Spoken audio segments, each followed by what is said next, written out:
Ça, c'est le pétrolier Stena Impero.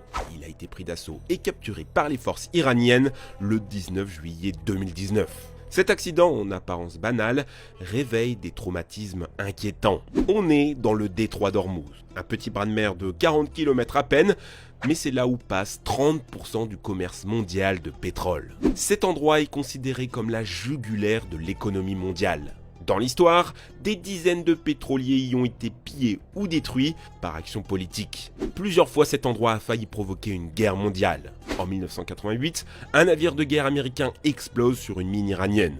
En représailles, les États-Unis détruisent 2 plateformes pétrolières et abattent un avion de passagers provoquant 290 victimes civiles dont 66 enfants, officiellement en accident. En 2008 et 2011, face aux menaces de l'Iran de fermer le détroit, les États-Unis et une partie de l'Europe y envoient leur flotte prête à se battre. Comprenez une chose, pour bloquer une partie de l'économie du monde, il suffit d'y positionner quelques navires. Et impossible de les détruire. La profondeur moyenne du détroit est d'à peine 80 mètres. Surtout qu'avec le jeu des alliances, une bataille serait catastrophique. La Chine est une grande consommatrice du pétrole iranien, du coup Chine, Russie et Iran sont militairement main dans la main. Pour ne rien arranger à tout ça, regardez, ici c'est l'Iran, ici c'est Dubaï et les Émirats Arabes Unis. Et les deux se détestent. Ajoutez à ça dans l'équation l'Arabie Saoudite, alliée aux Émirats Arabes Unis et aux États-Unis, et c'est le bordel.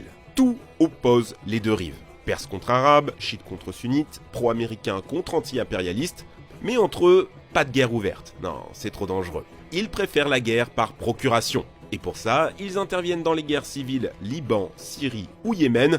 Beaucoup du désordre moyen-oriental vient en fait de la guerre froide entre ces deux blocs de puissance. Récemment, une bombe saoudienne est tombée sur un bus d'enfants yéménites dans une région pro-Iran. On a découvert que la bombe était américaine. Tout est dit. Dans la Bible, il nous est raconté que pendant la bataille mythologique de Jéricho, le son des trompettes israélites fut si intense qu'elles firent s'écrouler les murailles de la ville ennemie. Trompette de Jéricho, c'est comme ça qu'on nommera l'arme psychologique ultime des nazis. Vous connaissez forcément ce son, c'est celui des Junkers 87, les plus célèbres avions allemands de la Seconde Guerre mondiale. On les surnommait Stuka à cause de leur utilisation pour des bombardements en piqué. Peut-être pensez-vous que le son produit est naturel à cause des moteurs ou de la vitesse. Eh bien non, c'est totalement artificiel et voulu. Une fois que les Stuka repéraient la cible, comme un faucon, ils plongeaient pleine vitesse à la verticale. Un piqué si vertigineux qu'aucun chasseur ne pouvait les suivre. C'est à ce moment-là que le pilote mettait en marche 2 sirènes, cette trompette de Jéricho. Le son était produit par ces 2 hélices que vous voyez là, et plus l'avion allait vite, plus le son était strident. Le pilote larguait la bombe au dernier moment et tu n'avais aucun moyen de l'éviter. Même le pilote ne pouvait pas t'épargner, car s'il gardait la bombe, son avion serait trop lourd pour remonter et ça serait le crash. Voilà l'une des clés de la Blitzkrieg. La guerre éclair qui a mis l'Europe à genoux en quelques mois. Ce son a traumatisé toute une génération. Sa simple écoute pouvait faire pleurer et convulser les vétérans de cette guerre. Une arme psychologique dont on dit qu'elle était l'idée d'Hitler lui-même. On en installa même sur les bombes. Vous savez ce bruit aigu de chute? Là encore, ce n'est pas un son naturel, mais une alarme destinée à terrifier l'ennemi. Soyons honnêtes néanmoins, ces sons ont très largement été mystifiés par le cinéma. Les trompettes de Jéricho par exemple furent en partie abandonnées, ça ralentissait l'avion, alertait l'ennemi au loin et surtout, ça stressait le pilote. Reste que la légende des Stuka était faite. Les Japonais sont en colère. En 2016, 65 000 personnes étaient dans la rue pour manifester contre la présence américaine sur leur île. Depuis la défaite du Japon en 1945, le pays est toujours occupé militairement par les États-Unis. Plus de 100 000 Américains contrôlent militairement une partie du territoire japonais, notamment l'île d'Okinawa où la quasi-totalité des troupes sont stationnées. Sauf que la cohabitation ne se passe pas bien du tout. Depuis les années 70, on compte plus de 5800 crimes commis sur l'île par les Américains. Agressions sexuelles, accidents de voiture, crash d'hélicoptère, la population n'en peut plus, mais les autorités sont complices. Nous ne pouvons pas contrôler l'énergie de ces braves marines. Ils devraient plutôt utiliser l'industrie locale du divertissement pour adultes. Et vous savez le pire, c'est que c'est le Japon qui doit payer pour cette présence militaire. 2 milliards de dollars chaque année qui doivent être payés aux États-Unis. Trump a exigé qu'on monte cette somme à 8 milliards par an. Alors, qu'est-ce qu'attendent les Japonais pour les virer? Eh bien, ils ne peuvent pas. Ils ont besoin de cette protection américaine. Plus que jamais, le Pacifique Ouest est une véritable poudrière. Regardez, la Corée du Nord considère le Japon comme un allié américain. Donc, presque tous les ans, la Corée du Nord tire des missiles qui pourraient être nucléaires vers le Japon. Ils finissent heureusement par s'échouer en mer. Pour les relations Russie-Japon, c'est pas mieux, hein.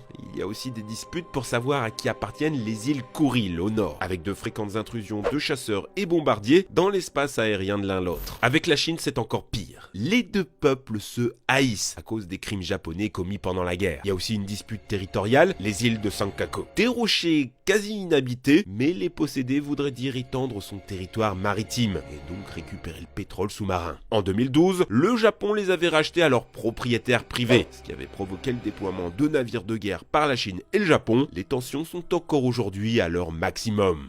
Spratly et Paracel. Comme on vient de le voir, la Chine a faim de nouvelles mers à conquérir. Mais au lieu de se disputer diplomatiquement pour des rochers, la Chine a trouvé une astuce. Elle construit elle-même des îles militaires artificielles. Elle fait ça un peu partout en mer du Sud en récupérant le sable des profondeurs. Le trick ici, c'est qu'en droit international, ça lui permet d'étendre sa ZEE, zone économique exclusive. En gros, quand tu es un pays, les 370 km de mer depuis les côtes t'appartiennent. C'est ta mer à toi. Au-delà, c'est des zones internationales. Je crois que tu commences à comprendre la douille. En construisant ces îles, la Chine gagne des terres, donc des mers, et donc du poisson, du pétrole, mais aussi le contrôle sur 30% de tout le commerce international qui passe par là. Un projet d'envergure qui permet à la Chine de construire sa grande muraille de sable. Sauf que, vous le voyez sur cette carte, c'est le bordel. Et le bordel, ça sent jamais bon. Le Vietnam, le Brunei, la Malaisie, l'Indonésie, les Philippines et Taïwan ont tous des prétentions sur ces îles. Et la Chine fait bien comprendre qu'elle est le patron, en bloquant l'accès de ces îles à ses voisins. Elle n'hésite pas non plus à faire couler les navires, comme ici des pêcheurs vietnamiens. Les Américains en 2015 ont envoyé des navires de guerre pour tester le terrain. La Chine a immédiatement répliqué avec le déploiement de navires de guerre. Sans accident heureusement, mais pour combien de temps? Quand je vois des tops sur internet, top 3 des armes pour tuer la Chine en mer du Sud, je me dis que ça sent pas bon. Vietnam et Ghost Type Number 10. PsyOps, opération psychologique. C'est comme ça que s'appelait la nouvelle cellule militaire ouverte par les États-Unis après la Seconde Guerre mondiale. Une de ses missions était de confectionner des armes sonores capables de terrifier l'ennemi. On ne parle pas ici des canons soniques ou autres blasters acoustiques, comme le LRAD. Ceux-ci sont des armes non létales modernes, utilisées pour le contrôle des manifestations. Là, on s'intéresse à de simples bandes sonores, et plus particulièrement celles qui seront utilisées pendant la guerre du Vietnam. Le premier son a été appelé le souffle du dragon magique. La nuit venue, un C-47 bien éclairé survole la jungle où se cachent les camps ennemis.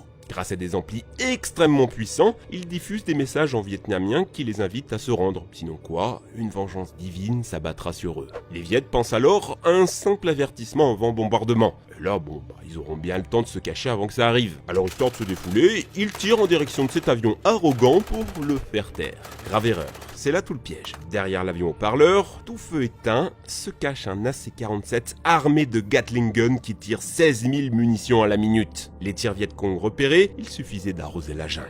Et le son d'une mitraillette lourde qui arrose, c'est terrifiant.